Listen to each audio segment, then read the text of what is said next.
आजची कथा आहे अशा एक बालकाची ज्याला शिक्षण, खेळ आणि आराम नव्हताच। हो, तोच बाळूमामा होता। आई वडिलांनी त्याला शाळेत न पाठवता गुरे राखायला पाठवलं, पण हीच त्याची शिक्षणापलीकडची तपश्चर्या ठरली। बाळूमामांची आई त्यांना म्हणू लागली, गुरं राख, शेत सांभाळ, जे मिळेल त्यातून तुझा उदरनिर्वाह कर। तेव्हा त्यावेळी बाळूमामांना ती शिकवण देण्यात आली आणि तो लहानसा बालक त्या गोठ्याच्या वाटेने निघाला।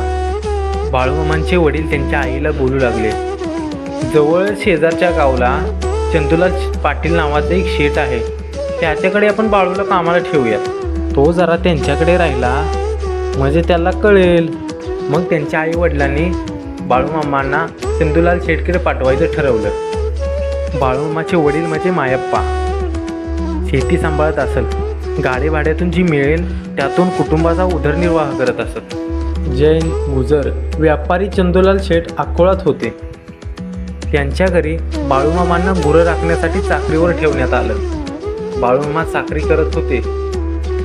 धनगराचं पोरगं म्हणून 15 वर्षाच्या बाळप्पाला राहण्यासाठी गोठ्यात एक कोपरा दिला होता।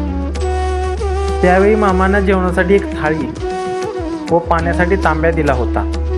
त्या थाळीला एक छिद्र पडलेलं होतं। ती थाळी व तांब्या बाळप्पा घासून लकलकीत ठेवीत असे आणि त्या गोठ्यात त्यांनी त्या गोष्टी एका कोनाड्यात ठेवल्या होत्या। रात्रीची वेळ होती।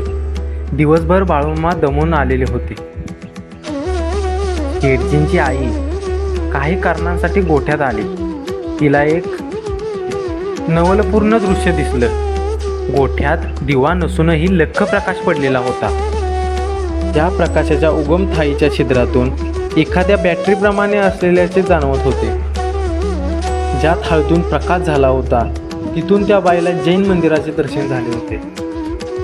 जेव्हा तिनं त्या थाळीकडे बघितलं तेव्हा बोलली, ही वस्तू असामान्य नाही।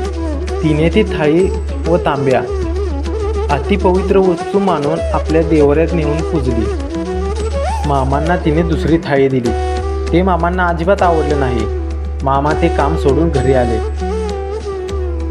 अशी ती थाळी पूजेत ठेवल्यापासून शेठजींच्या व्यवसायात भरभराट होऊन गेली। बाळूमामा हे केवळ गुरं राखणारे नव्हते, ते एक संत होते। त्यांचं मन पवित्र होतं, विचार सत्य होते आणि त्यांचं दैवत्व बालपणातच जाणवलं। ही कथा आहे त्या बालसंतांची ज्याचं आयुष्य साधं होतं। बाळूमामांच्या या कथेतून आपल्याला श्रद्धा, विश्वास आणि नम्र शिकायला मिळते। बाळूमामा मी शरण आलो तुझ्या पाया।